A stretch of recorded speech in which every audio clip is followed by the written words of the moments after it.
My great-great-great-grandfather remembered when he was kidnapped from his mother's home, stacked on a ship near the West African coast, and forced to travel a dark sea to labor in the fields of Grenada. On the day he was taken, a group of men broke into the home, disrupting a small group of women. His mother moved quickly to protect her son and wrapped him in fabric disguising his small body. "Where is he?" they demanded.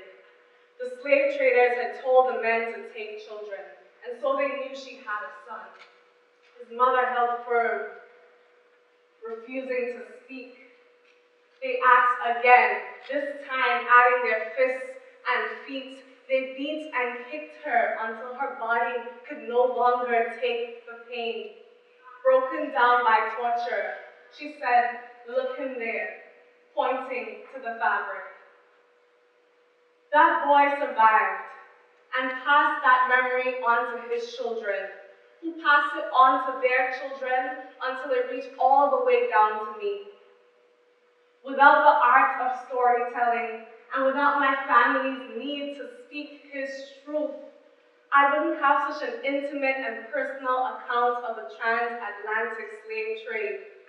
And because the memory of our lineage has been so violently disrupted, it's really a treasure to have this glint of history. Of course, there are places where the story fades in and out.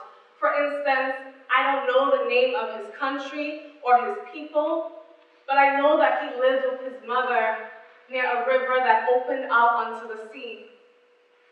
I know that until the day he died, he spoke English with a heavy accent, that his tongue never forgot the music of his homeland. As a writer who is compelled by the history of my ancestors, I'm always working between not knowing and knowing. I work between the memory with shadows and wavering voices, attempting to reconstruct a tangible experience, one that you can feel between your fingertips. Writing from the past can be painful. Sometimes we want to hide from the past, but the past is always with us, refusing to be hidden. This January, I spent the new year with my family in Trinidad, where I was born. I was with my parents at my parents' home. And I have a lot of beautiful memories here. It's at the southernmost point of the island where you can look across the ocean and view Venezuela in the distance. I used to race with my brothers and my cousins along the beach, and after that we would go digging in the sands for chip, which is a tiny shellfish. And my parents would cook that and curry it down for dinner. This time when I was there, I noticed that there was a pot in our yard overturned in the grass. And I've seen it before, but I never really paid it much attention until my parents told me that that very pot, that slaves used that very pot to boil cane juice into molasses to make sugar and rum. And in that moment, it struck me that this land that holds so many of my most joyous memories also holds a lot of violence and grief. All of it is there, the trials right next to the triumphs, whether we want to believe it or not. Even when we aren't looking for the past is looking for us. As a writer, I sit at the crossroads of the past and present. And I believe this is crucial for envisioning a better future. When I study the plantation slavery system, I've also seen parallels between that and the prison industrial complex. How it rips families apart and forces families, someone's mom or dad or son, to labor in terrible conditions for little or no money. And I think, my God, we have to imagine a more effective and humane system.